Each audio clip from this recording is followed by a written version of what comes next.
Conversations with Niki is brought to you by studyapps.co.za, South Africa's leading education app for tablets. Welcome, Conversations with Niki it is. I'm Niki Seberini. Thank you so much for tuning in. It's great to be with you, and I hope that you are ready for yet another interesting conversation. And thank you so much for all your wonderful feedback. I'm really enjoying it. I love to hear from you, and also to get your input, the kind of shows that you're enjoying. Perhaps you have suggestions, stories that you'd like to share. Please do visit the website www.conversationswithniki, which is one word, and Niki is spelled NIKI.co.za. So all the shows have been podcast and are put on that website, and also you can contact me and communicate with me via the website. So for those of you who have been, I've really been enjoying reading your feedback, so thank you so much for that. I'd like to welcome our syndication partner listeners up here in Joburg. That's Eldo's FM and Chai FM. Also 90.3 MC, that's in Plet, Neisner FM, Kawi FM, that's in Port Alfred, West Coast FM in Namibia, Wild Coast FM in East London, and Bay FM in PE. Super to have you on board. You can also follow me on Twitter. My Twitter handle is @Seberini, and really you spell it like you say it, Seberini. Love to hear from you. So today we're going to be talking about something that doesn't discriminate at all against religion, race, or social standings. And it's something that is pervading our society more and more, and in fact is the cause of many fatal diseases. And I'm talking about weight gain and obesity.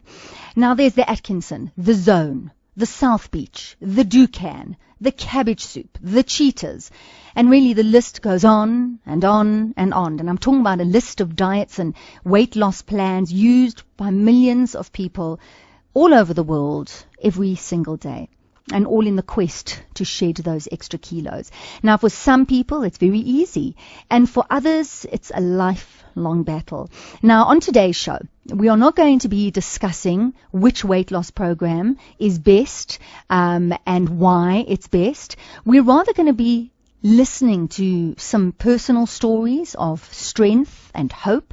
We're going to be looking at some alternate solutions, and we're also going to be looking at the why behind the ongoing battle of the bulge. So I'm going to be talking to someone who fought weight for many years, and then she found her own secret solution, and in fact has a wellness clinic and helps many people with weight loss. I'm going to be talking to a homeopath and naturopath who looks holistically at the body and looks at the reasons behind why body is holding onto this weight. I'm going to be talking to a hypnotherapist that helps people use the subconscious mind to alter patterns of eating and relationship with food. And then I'm going to be talking to someone also who's a member of Overeaters Anonymous.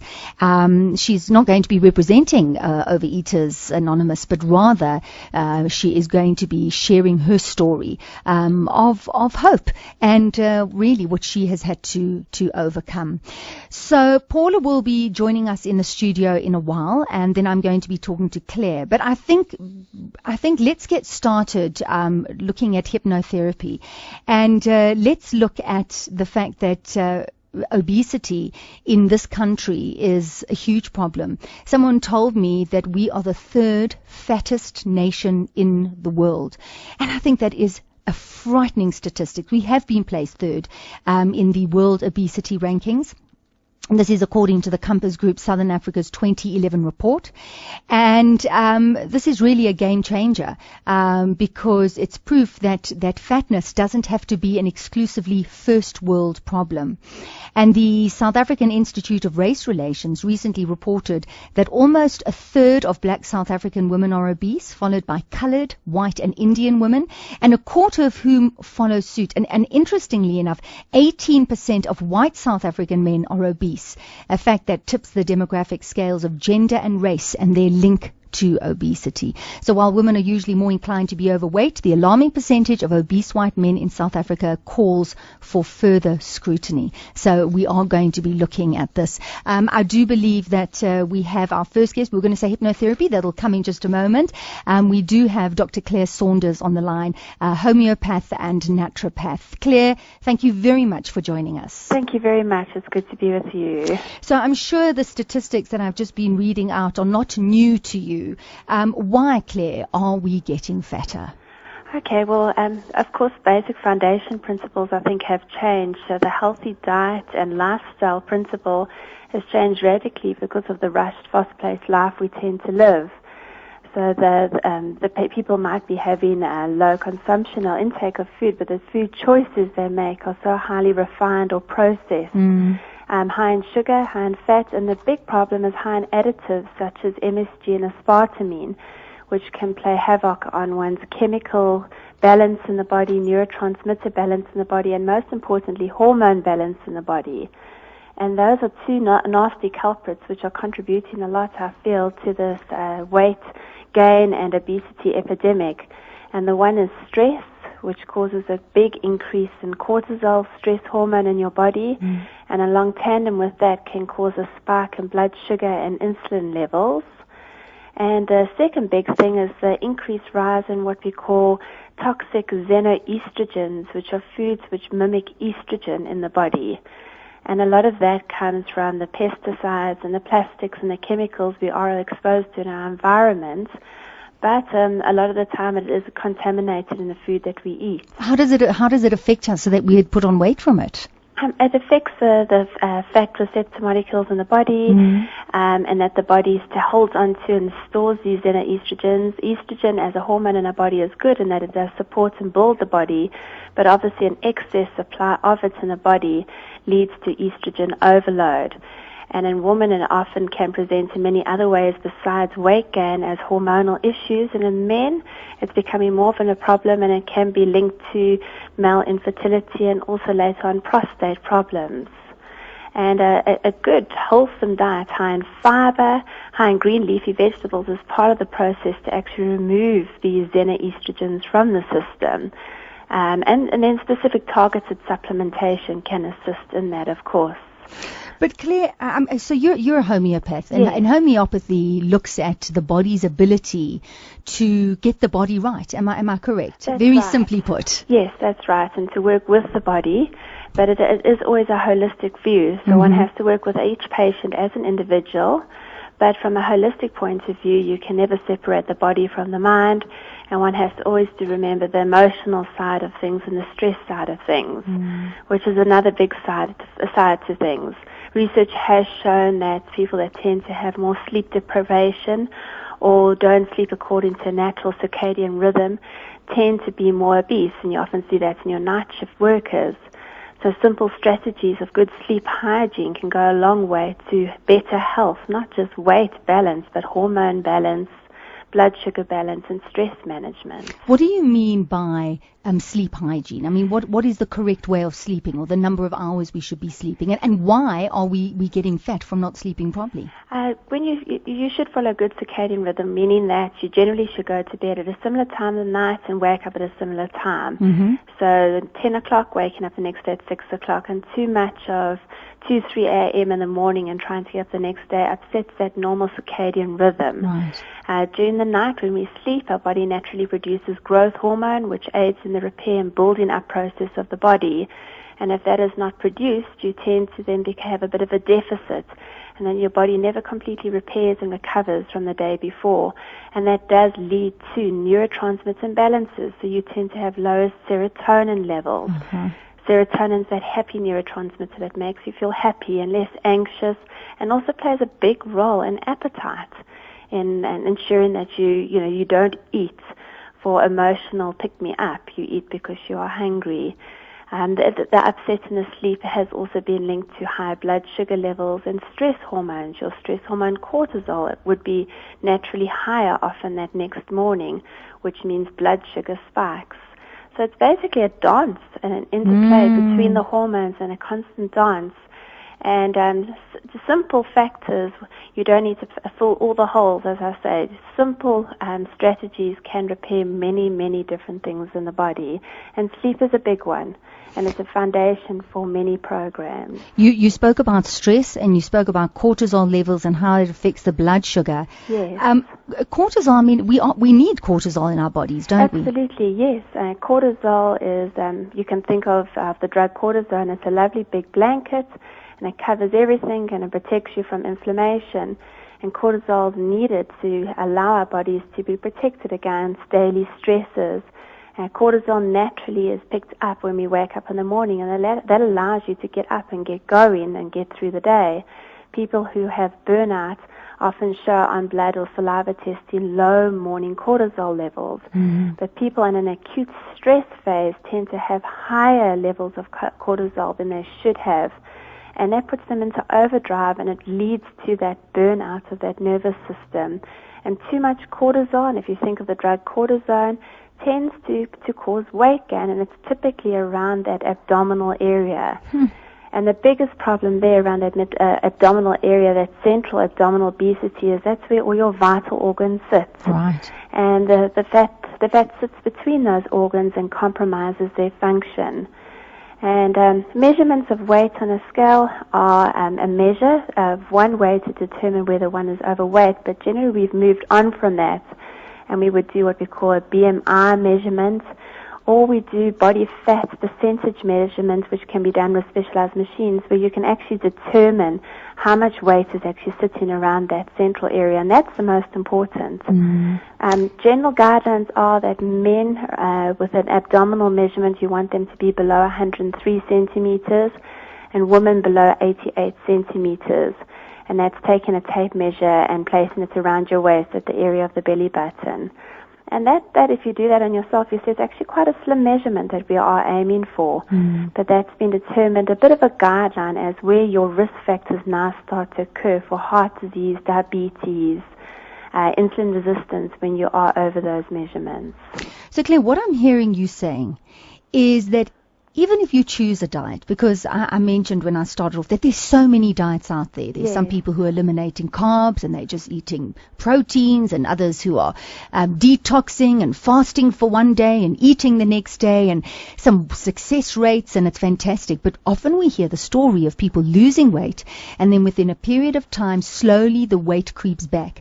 So based on what you've said, am I hearing you correctly, that in fact it doesn't matter what diet you go on, if you're eating foods that are putting toxins into your body, if you're living a life that is filled with stress, if you're not exercising and sleeping properly, you are going to have an issue with weight? More than likely. A lot of the time your genes and your genetic makeup can determine how much those factors are going to have an impact than another individual. But, just being on a diet per se is not following principles of holism. And I don't like the word diet. I would prefer to say healthy eating, and it's got to be food that you can implement lifelong. And as you said, the quick fix, high protein, low carb, grape-only diet, it will never be lifelong, and it doesn't change or reprogram the mind into a healthier way of living. You have to eat mindfully, and you need to be conscious of the way you live your life, and conscious that everything you put into your mouth has an impact not just today, but on your future, your future health. That would be what I mean. So Claire, when someone comes to you and they say to you, I'm struggling with my weight, now you don't necessarily have to be looking at an obese person for that person to be struggling with their weight. What is the first thing you do?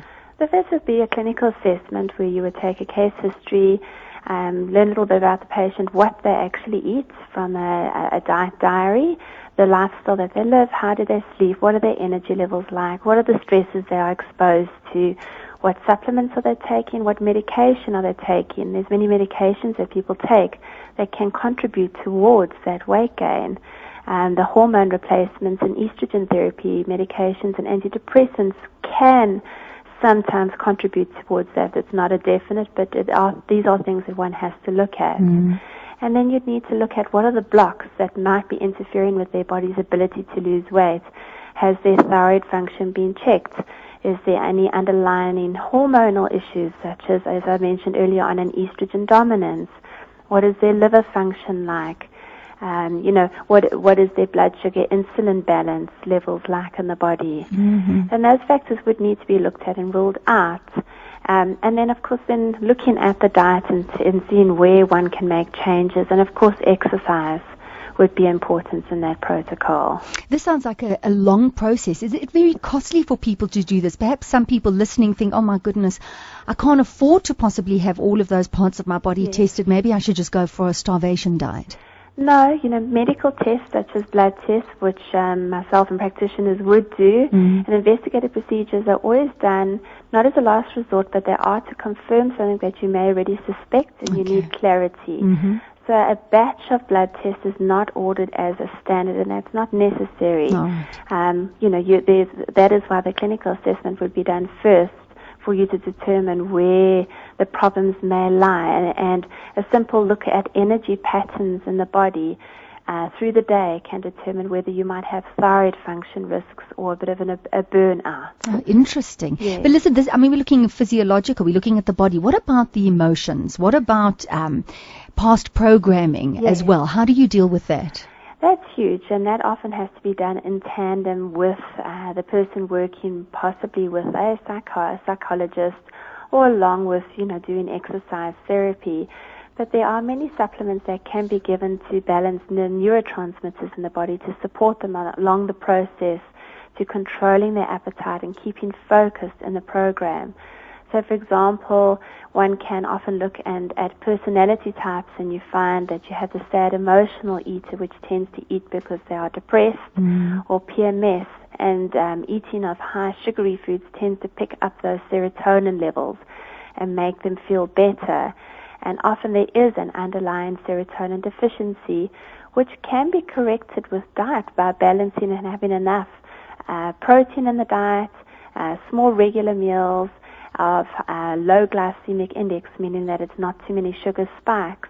But there are certain nutraceuticals and vitamins and supplements which can also assist the body in improving those serotonin levels. The other type of eater is often that obsessive compulsive eater, or the ADD, ADHD type personality, and that they eat on the run.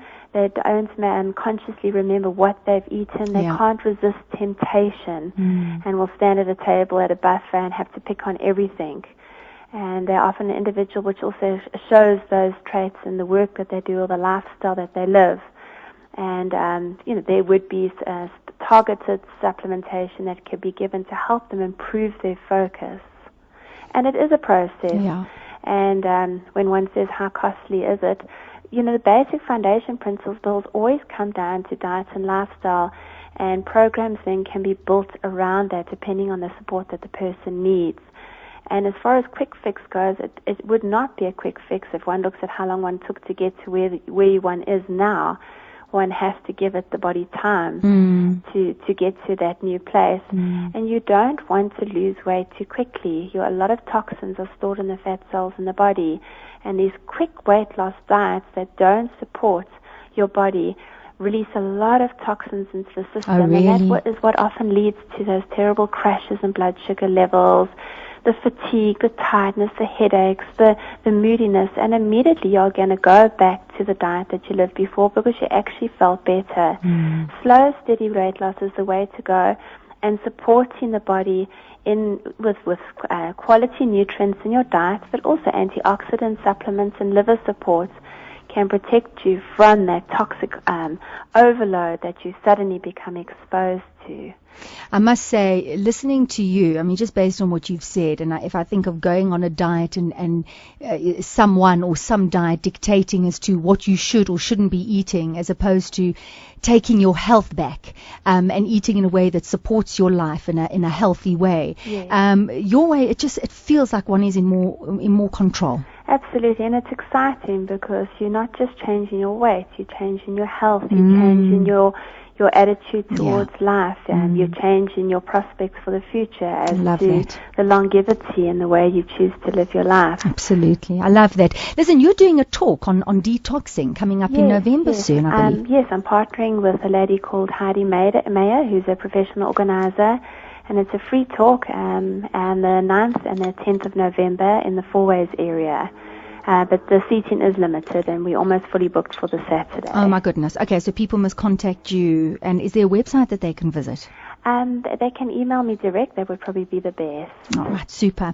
Claire, thank you so much. Thank you for all the wonderful information. And I'm just hoping that people who are listening realize that there's so many alternatives, and that taking control of one's own health is not as difficult as one thinks. Not at all. Well, thank you very much. Lovely. Thank you, Claire. Thanks. Bye-bye. So, speaking about all the hundreds of different diets and weight loss programs out there, I mean, Claire was talking about hormones and stress levels and all these things that can affect us. There are unconventional ways of losing weight. I mean, there's some people who use surgery. There's some people who look at acupuncture, subliminal messaging, and of course there's hypnotherapy as well. And Claire did mention reprogramming the mind and being conscious and being mindful. But I think that is something that one has to learn over a period of time. I think that it's a discipline, and it's something that we would all love, but we don't all necessarily have. So we've decided to explore the area of hypnotherapy. I mean, would you consider going to a hypnotist? And when you think of hypnotherapy, do you think of losing control and maybe being asked to do funny things that you don't really want to do? Is that what the movies, the messages that the movies have given us? Because in fact, there are many hypnotherapists who are out there who are helping people with quitting smoking, with dealing with trauma that they've had, panic attacks, alcohol, and of course weight loss. So we decided to invite Sharon Dill into the studio, and Sharon is a fully accredited and highly qualified hypnotherapist, and she specializes in weight loss and quitting smoking and panic attacks and childhood issues, alcoholism, to come in and talk to us about weight loss and using hypnotherapy. So Sharon, welcome, and also thank you so much for joining us. It's a real pleasure. So you've just heard what Claire said. What are your thoughts? You know, I'm actually very much in agreement with what she says.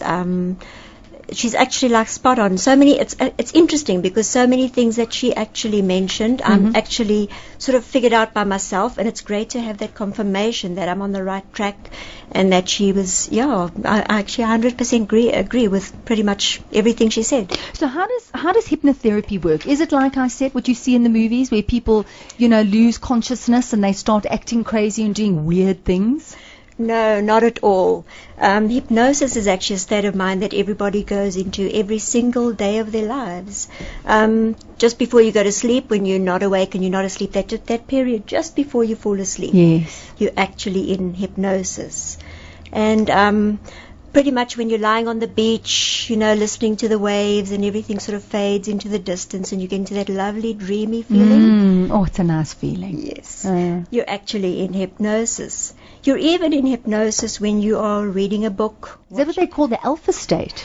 Or is it the beta state or a state? You call it the hypnosis. Yes. Okay. It's actually on the same level as meditation. It's on the same sort of brainwave level as meditation. But even if you're reading a book, watching a movie, it's any state where you're completely focused on one particular thing to the exclusion of everything else. And that's actually the difference between meditation and hypnosis. Meditation is expanded consciousness. Hypnosis is focused concentration on one particular thing. I hear you. So how long have you been a hypnotherapist for? 4 years. Okay. Yes. And how did you come across it? Oh, goodness. A number of things, actually. I found a book in a library, which I just happened to pick up because I have this inquiring mind that's always like looking at different things. And I picked up this book and I was absolutely fascinated. And what I did was I recorded my own voice and I was like, hey, that's, I think I could do this. Yes. So, but it really piqued my interest. And then I went to a talk which was given by the owner of the South African Institute of Hypnotism. And from there, I was completely hooked. You were hooked. Yeah. Now, you took part, there was a magazine that decided to look at these alternate ways of losing weight. Yes. So some people went for acupuncture and others looked at subliminal messaging, and then you were given someone to work, to use hypnotherapy. Yes. Leanne, I believe she lost 5 kilos in 5 weeks. Now, how on earth does that work? Based on what we've heard about eating and hormone levels and stress and... Yes. A lot of what I do is educating clients, pretty much, very much along the lines of what Claire was speaking about. But I also give a lot of suggestions for people to start looking after their bodies. I work a lot with empowering people. Mm-hmm. This is my passion, is empowering people, because when you empower people, they start looking after their bodies. They start taking care of what they're eating. They start exercising. So that makes a huge difference when they actually start caring about, their body, their health, and all of that. And realizing they're responsible. Yes. But how do you do this in hypnotherapy? Well, I basically put them into hypnosis, which really is just a very deeply relaxed state. That's Mm-hmm. all that it is. Mm-hmm. And I give them a lot of suggestions for eating the right types of thing. In hypnosis, I actually tell them about things like breathing correctly, because even breathing, which is related to stress, Mm-hmm. and I actually did a very interesting experiment with myself, because I love experimenting with myself and my Mm-hmm. body and finding out things. And actually, I was going through a very stressful period, and what I did was I shortened my breathing so that I was breathing only to the top half of my lungs. Mm-hmm. I actually picked up 2 kilograms in 2 days, just because I wasn't... From short breathing, not breathing fully and releasing Absolutely. toxins through breath. And Absolutely. that's fascinating. Yes. Okay, so breathing is important. You're teaching Very. people to breathe properly. I do, yes. And what about Claire was talking about stress levels, cortisol levels. She was talking about people who aren't sleeping properly. How can you, through using hypnotherapy, change a chemical imbalance in someone's body? Can you? Or is it just through suggestion? Hypnotherapy is incredibly powerful. It really, really is. And it's amazing how you can bring about changes. I wouldn't say, I wouldn't go so far as you can actually change hormone levels, or I don't know. You can give suggestions and it can work. So the stress, for example, you're teaching people to breathe properly and to be able to cope with stress, which would affect the chemical imbalance in the body. Yes. Okay. Also, what I do is I teach people how to program their subconscious mind. Mm-hmm. Because the subconscious mind is actually a programmable computer. It's actually a computer. It's like your subconscious mind has recorded every single second of your entire life. Mm-hmm. There is no computer on this planet that is that powerful. And if you start tuning in to your subconscious mind and you start programming it, and I give them various exercises that they can do to actually physically program their subconscious mind for the kind of results. And, they work exceptionally well. They really do. Are you able to change people's relationship with food? Yes, absolutely. I work a lot with comfort eating. I work a lot with emotions, finding out, because so often with weight gain there are emotions, or there's unresolved stuff which goes back either to childhood or to some incident, or even I've had to someone saying to someone, oh yes, if you drink 2 beers you're going to pick up weight. And I actually worked with this man and deprogrammed that. Okay. And he could have his 1 beer or whatever, and he started losing weight, which is amazing. What kind of success rates do you have? Most people who come to you, do they start losing weight over a period of time? Yes. I'm also very much with Claire about not losing the weight too quickly. I don't think it's a good idea. So most of my clients, by the time the 5 weeks is up, because I have a 5-week program, which is once a week for 5 weeks, most of the clients, by the time that period is up, they're losing 7 kilograms, 10 kilograms. Wow. So, yeah. How many times do they have to visit you for it to really make an impact? When it really starts to change, I've noticed, is after the 3rd session. Mm-hmm. Because almost to the person, almost every single client comes to me after the 3rd session. I actually had one this morning. She says, it's absolutely wonderful. I can wheel my trolley past the sweets and the chocolates and the chips, and I don't even look at them. So as Claire said, it's reprogramming the mind. That's Absolutely. what you're doing. Okay. Absolutely. How long does a session last? The first session is 2 hours, and that's because there's an interview before. I ask a lot of questions. I go into the history, also a lot of investigation as to why the weight gain happened and all of that type of thing. And then an hour of hypnotherapy, which is actually hypnosis. And after that, it's an hour every time of hypnosis. Fascinating. By the time they get to the 5th session, almost every single client, because I work with empowering them, really, Right. yes. And by the time we get to the 5th session, pretty much most of my clients are like, oh no, my sessions are finished. What am I going to do next week to feel so wonderful? And that's what happens. It But really listen, that's does. a good point. Are they able to carry that without you being there? Are they able to continue with that momentum of feeling so fantastic? Hypnotherapy makes deep changes in the subconscious mind. It's actually one of the few therapies that the change is permanent. And I do offer, like, if people want to come to me once a month or once every 6 weeks or whatever they'd like to, they're very welcome to do that. Wonderful. Well, Sharon, thank you so much. Thanks for coming into the studio and for sharing some of the stories. It's very, a real very pleasure. interesting. It's Lovely. been lovely being here. Thank That you. is Sharon Dill, who is fully accredited and highly qualified hypnotherapist who has helped many, many people with weight loss. We're going to take a break, and after the break, some personal stories of strength and overcoming many challenges, and hopefully you will be inspired. So stay with us. Hi, my name is S.V. Prinsloo, and I'm the HOD of IT Integration at Bridwin Preparatory School in Melrose. We started using study apps about 6 months ago and have seen astonishing results. We were quite amazed to see how quickly the kids have been able to use study apps and the benefits it has shown with regards to reinforcing what they've already learned inside the classroom. I would highly recommend study apps for any school. Studyapps.co.za. Welcome. This is Conversations with Niki, and I'm Niki Seberini, and I thank you for tuning in. I'm having a wonderful time, and I hope that you are too. Just a reminder, always available to you is the Conversations with Niki website, and all the shows are podcast, and all the shows are put there. So if you're waiting, if you miss part of this show, for example, it will be podcast within a couple of days after the show. The email, I beg your pardon, the website is www.conversationswithniki, which is one word, and Niki is spelled Niki, and it's .co.za. So all the shows are there, and I was thanking you very much. A lot of people have been visiting that website and sending me messages. There's a contact me part of the website. So thank you for your input, and please continue with your input. This show is for you, and I want to be able to give you the kind of content and stories and inspirations that you are looking for. So please be in touch. And if you have stories that you'd like to share them with me, and then we can share them with the rest of the Conversations with Niki audience. I'd like to welcome our syndication partners, listeners, and that is Bay FM in PE, Wild Coast FM in East London, 90.3 MC in Plet, Knysna FM, West Coast FM in Namibia, Kawi FM in Port Alfred, and Eldo's FM and Chai FM in Johannesburg. Lovely to have you on board.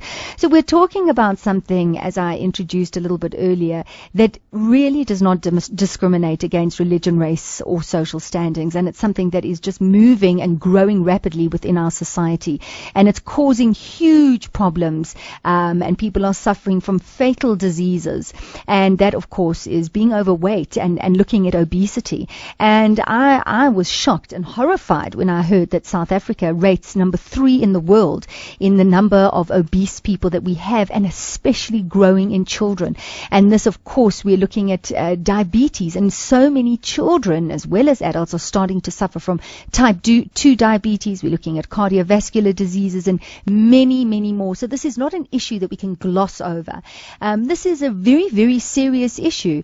And I was just talking to someone about that, and they said it's so interesting that in a country like South Africa, where you have so much poverty, that especially in these areas where there is so little money, there is so much obesity. obesity. And it has a lot to do with the fact that we can walk into a fast food store, and for the price of a burger or a piece of chicken, we can eat a meal which satisfies us for a while, but if we actually had to go and buy the fresh produce, it would cost us so much more. So it's actually cheaper to eat unhealthy foods which are filled with sugars and sodium and colorants and artificial things, and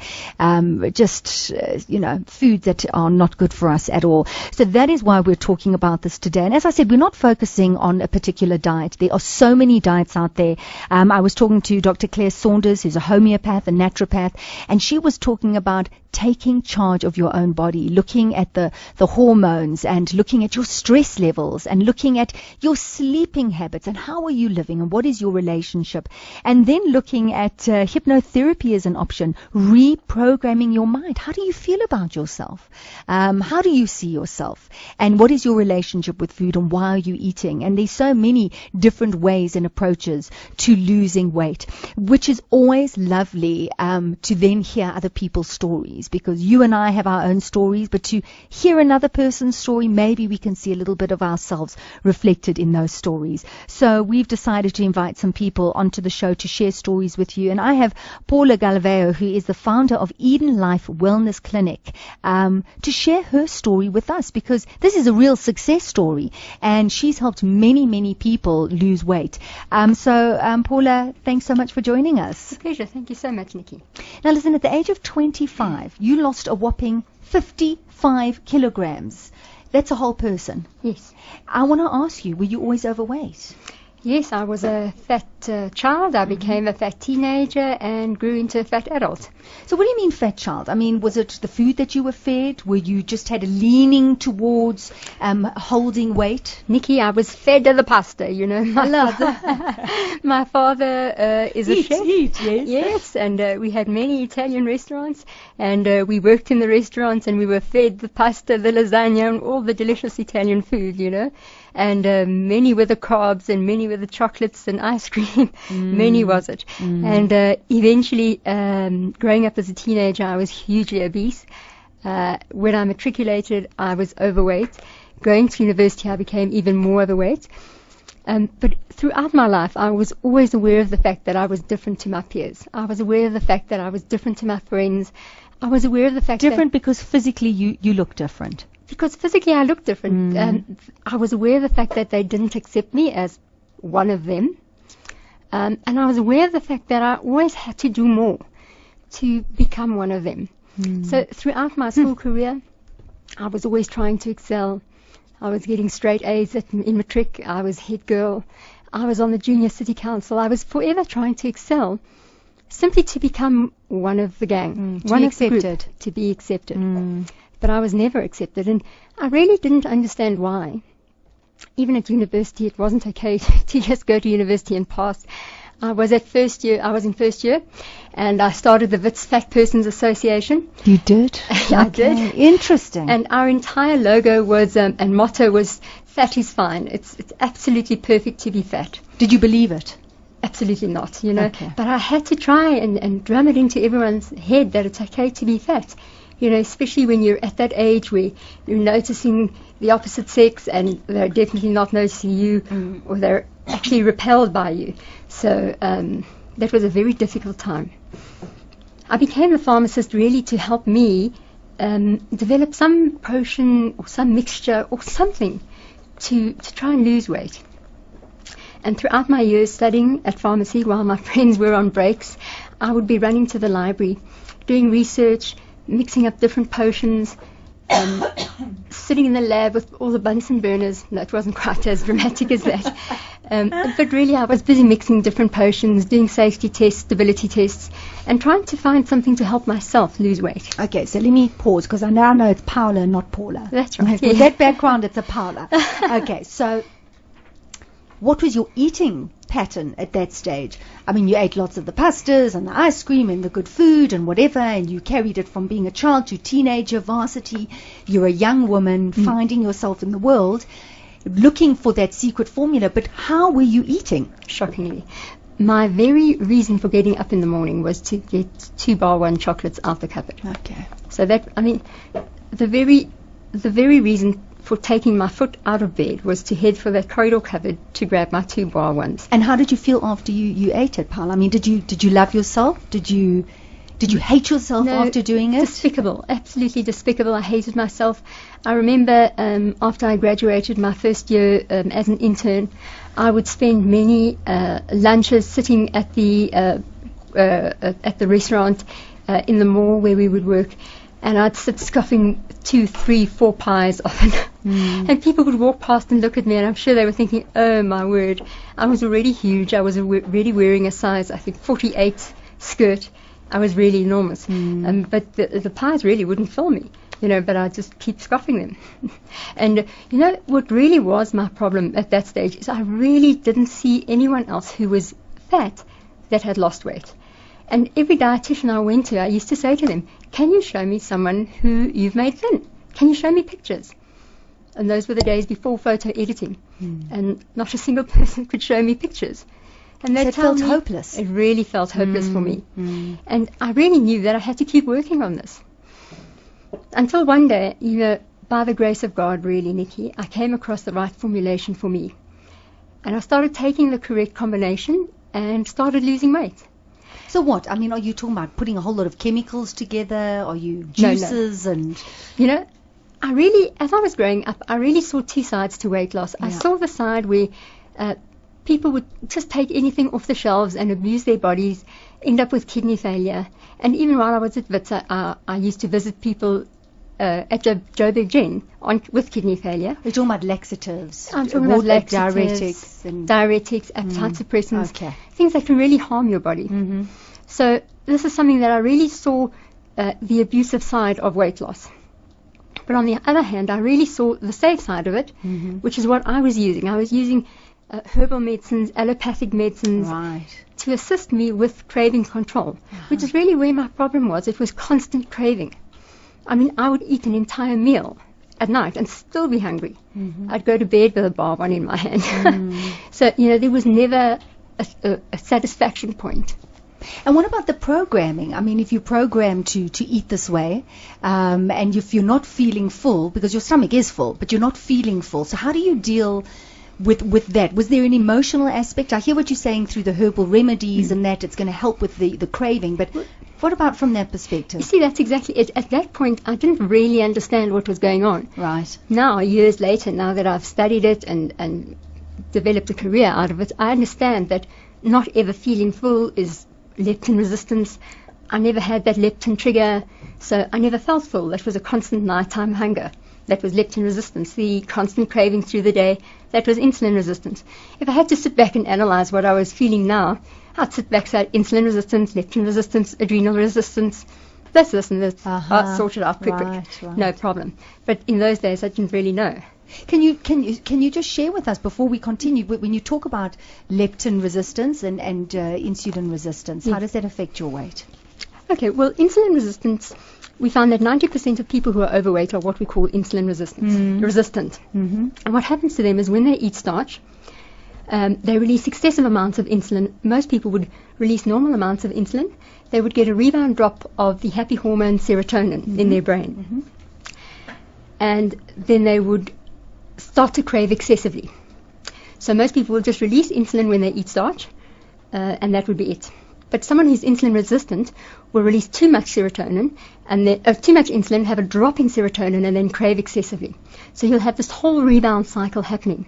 So the more starch you eat, the more serotonin, the more insulin you release, the more your serotonin drops. So you have this whole cycle happening. So the more you eat, the more you want. And this is where the problem hunger, happens. That you can't constant satisfy. Craving, exactly. The problem with the excessive insulin release is that it also increases fat production. So, for example, 1 slice of bread to a person who is insulin resistant would become like 6 slices of bread. So a person who is insulin resistant will become overweight very quickly. And that's where the problem comes in. So what do they just resist food that would create a surge of insulin in the body? Is it as simple as that? Well, yes, that's one way. The one way you'd have to treat it is by controlling that insulin release, and the other way would be by increasing the serotonin. Okay. When you do the two together, you control the biochemical imbalance, and the problem's sorted out. Wow. Leptin resistance? Leptin resistance is slightly different because where insulin resistance happens in the body, leptin resistance happens in the brain. So with leptin resistance, we find that patients have late-night eating craving problems. So leptin resistance commonly happens in people who have been on diet for many years. They commonly present with thyroid problems. Normally it happens in ladies who are over 40, men who are over 40 who have been on diet all their life. So what happens to them is they've been on diet all their life. Their fat cells, what happens is when your fat cell starts to lose weight, it normally, when it's not losing weight, it releases leptin because it's quite happy. But when it does lose weight, when it's losing weight, it no longer releases leptin. Your brain senses that something's wrong. It doesn't know you're on diet. It thinks you're in the desert starving. And so it picks up that there's a problem with the leptin. So what happens is your brain then starts to decrease your thyroid hormone. It increases your appetite. Slows everything down. Okay. Exactly. And just as Claire was saying, it increases the cortisol. So your body goes into a stress state.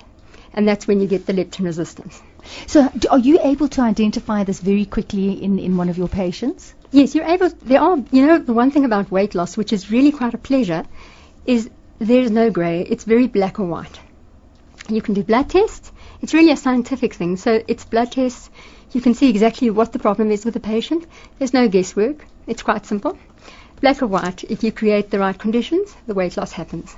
So you're saying you're really just taking what Claire said, the homeopath, and you're extending it and saying that this is it. It's as easy as that. Once you know what's happening in your body, once you know what the balances or imbalances are, and they're corrected, you're going to be fine. Well, there's a little bit more to it than what Claire said. There are a number of different conditions. We have 8 different products which are patented internationally. So we've extended it a little bit more with a bit more research, and based on the know-how, we take a bit of that, do the blood test, and then base it on that. And what about people who have the comfort eating, who, when they are feeling depressed, or when something in the relationship's going bad, or maybe it's something from childhood, a trauma, or whatever, and they turn to food in those situations? How is helping the leptin resistance and insulin resistance going to help there? Okay. People are overweight, and really I so firmly believe this, because of a biochemical imbalance. Now, comfort eating happens when your serotonin is depleted. When you go through a trauma, your serotonin gets depleted, and then you comfort eat. So if you automatically increase the serotonin, you don't want to comfort eat. And how do you do that? Through medication? Is there a natural way of doing it? Yes, increasing the serotonin levels? There are various eating methods that you can do to increase your serotonin levels. And what you can do is you can engage the use of your other hormones in your body, your other biochemicals, to prevent your serotonin being depleted. So, fantastic, Paula. I mean, you yourself have been through it. As a pharmacist, you put the right formula together. So you're a living example. Yes. And you've had a tremendous success with so many people who have come to you. Yes. And are they able to keep the weight off? Yes, well, if I can just use some examples. For example, there's Alan Ford, who lost the weight. Alan lost 78 kilos. Sure. And 2 meters of centimeters. Wow. And 65% body fat, and he lost that when he was 25, and that he's now 36. And has he kept it yes, off? He's kept the weight off. He's still as slim as he was when he was 25. Fantastic. There are others like Robert Whitehead, PJ Powers, to mention a few. Well, I've interviewed PJ not so long ago, and she looked wonderful. Yes, thank you. So also a great example. Paula, please do stay where you are, because we're going to be looking, as I said, sharing stories. And by the way, if you have just tuned in, welcome.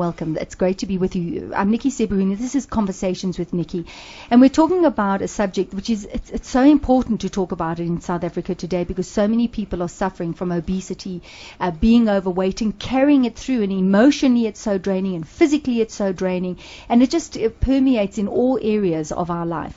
So I have Leanne on the line, and I'm really very happy that Leanne has decided to share her story with us. She is a member of OA, which is Overeaters Anonymous, but she's not coming on as a representative. She's really just coming on to share her story. So Leanne, hi and welcome. Leanne, are you there? We can't hear Leanne. I'm wondering what's happening technically. Let's just see if we can get Leanne.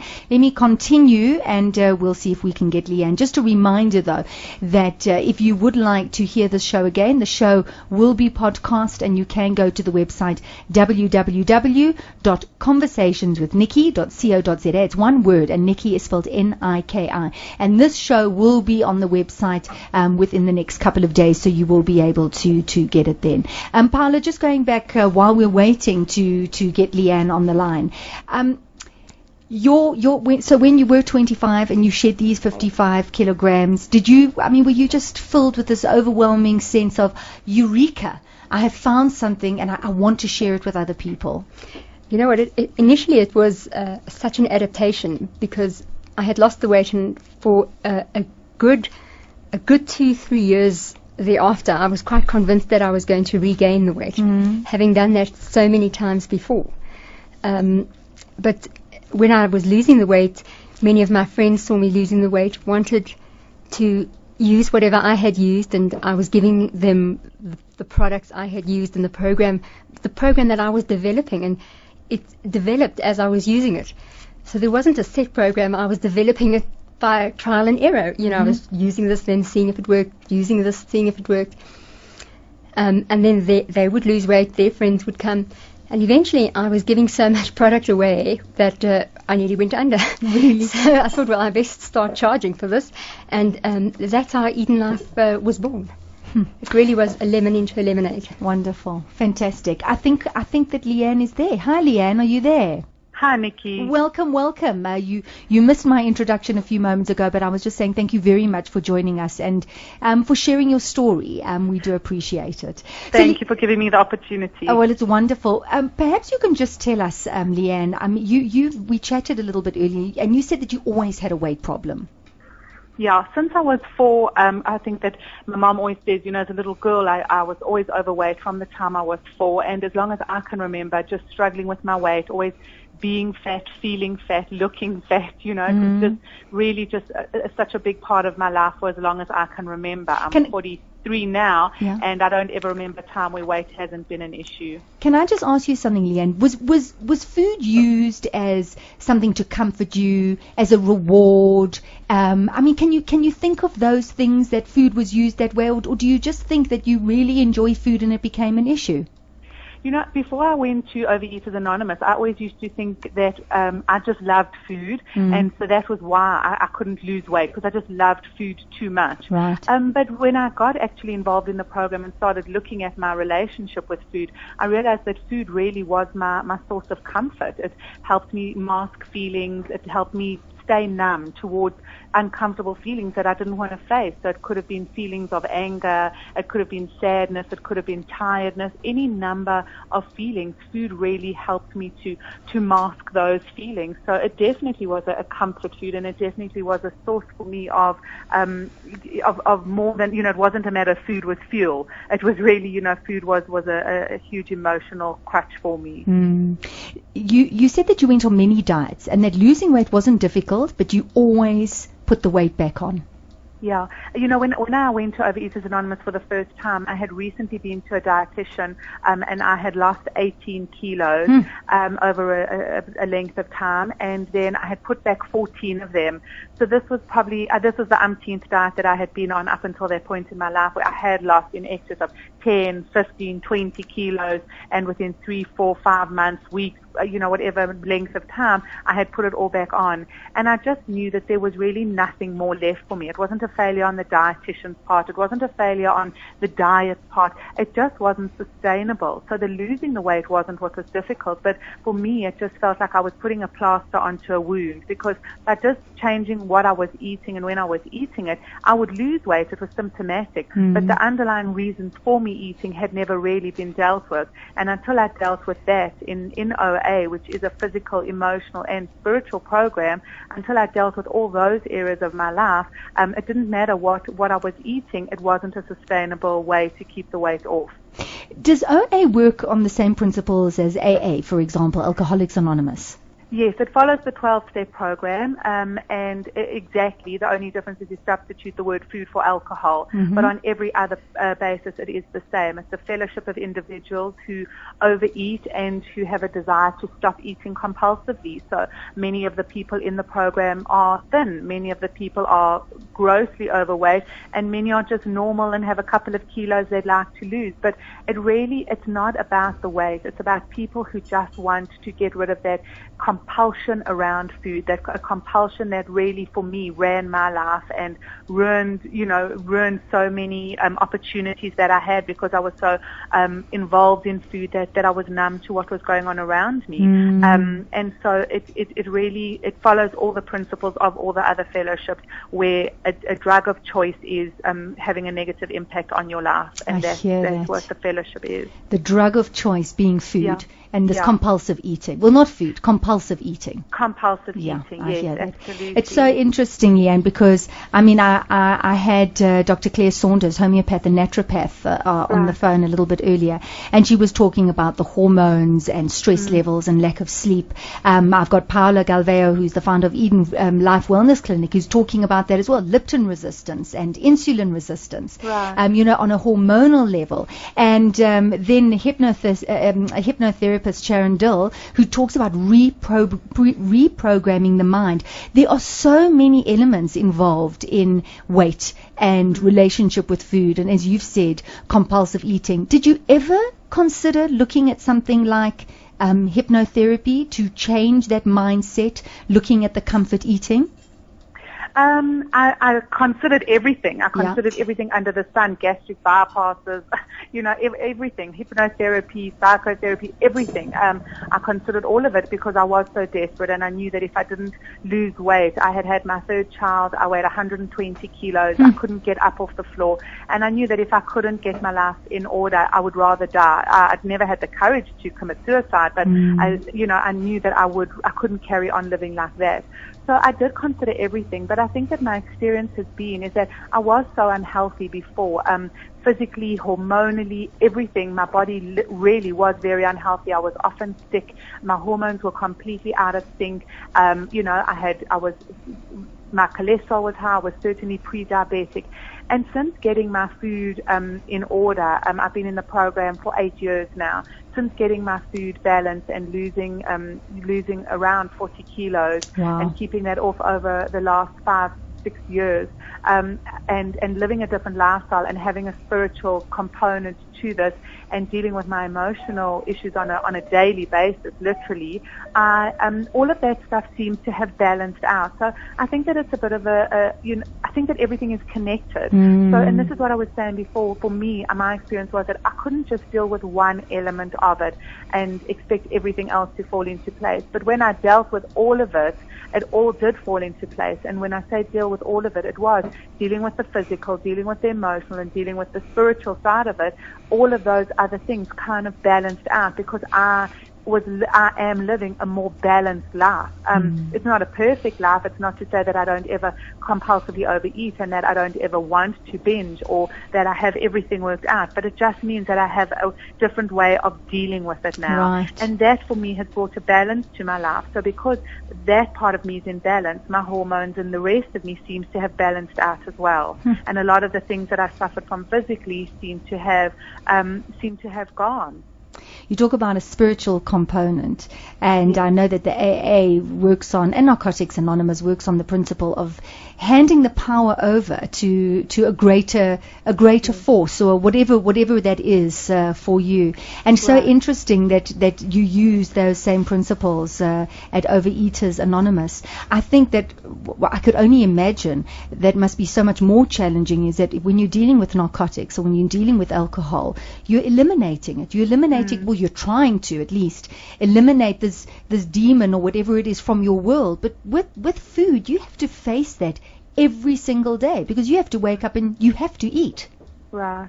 So that is difficult. An alcoholic is not going to have one drink and say, I'm just going to have 3 drinks a day and nothing in between. That's it, right. But an overeater does have to, I have to face my drug of choice, 3 times a day, and sometimes a little more. But the difference is that the same as I will choose to not eat the foods that are compulsive for me, and an alcoholic will still drink drinks that are not compulsive for them. So they don't stop drinking. They'll drink water, they'll drink Coke, they'll drink fruit juice. Okay. So it's the same with me. I will eat foods that for me are not compulsive foods, and in that way just try and stay clean and stay abstinent. And is it something that you would always do? Do you go to meetings once a week? Is that how it works? So it is. There's a structure around the program, and we say that half measures will avail you nothing. So you put it, whatever effort you put in, that's what you get out. So I know that if I don't wake up today and I'm willing to do today what I did 8 years ago to get recovery, I could lose my recovery. The person who got the longest recovery is the person who woke up the earliest today. There's no guarantees. I phone my sponsor on a daily basis. I have a food plan. I go to meetings. I do service. I read literature. I pray. And I do this on a daily basis because those are the principles that keep me abstinent, and those are the principles that make sure that. And it's a program that runs on one day at a time. So really, all I have is today. So I have to go to any length today to keep what I have, and if I don't give it away, I cannot keep it. So inspiring. It's one day at a time. Wow, Leanne, so inspiring, and I really hope that listeners who feel like they've hit rock bottom realize they're not alone in this process. And unfortunately, we've run out of time, but I thank you so much for sharing your story. And just listeners can always go to the website and look at Overeaters Anonymous if they're looking for their nearest center to go and visit. So thank you so much, Leanne. And it's a pleasure. Lovely, lovely chatting. Thank you, and go well. Take care. Bye-bye. And Paula, thank you so much for also coming into the studio and for sharing. Thank you so much, Paula Galvao, founder of Eden Life Wellness Clinic, and you can visit that website as well. So unfortunately, that's all we have time for. I really wanted the show to be about looking at alternatives, to look at you not being a victim, but you being in your own power, and that you can change things if you want to. And I hope that we've given you bits of information to realize that if you take those few steps, perhaps you can change your life. And I wish you all the strength in doing it. And I thank you for staying tuned. I've loved being with you. And until next week, God bless. Goodbye. Hi, my name is S.V. Prinsloo, and I'm the HOD of IT Integration at Bridwin Preparatory School in Melrose. We started using study apps about 6 months ago and have seen astonishing results. We were quite amazed to see how quickly the kids have been able to use study apps and the benefits it has shown with regards to reinforcing what they've already learned inside the classroom. I would highly recommend study apps for any school. Studyapps.co.za. Conversations with Niki was brought to you by Studyapps.co.za, South Africa's leading education app for tablets.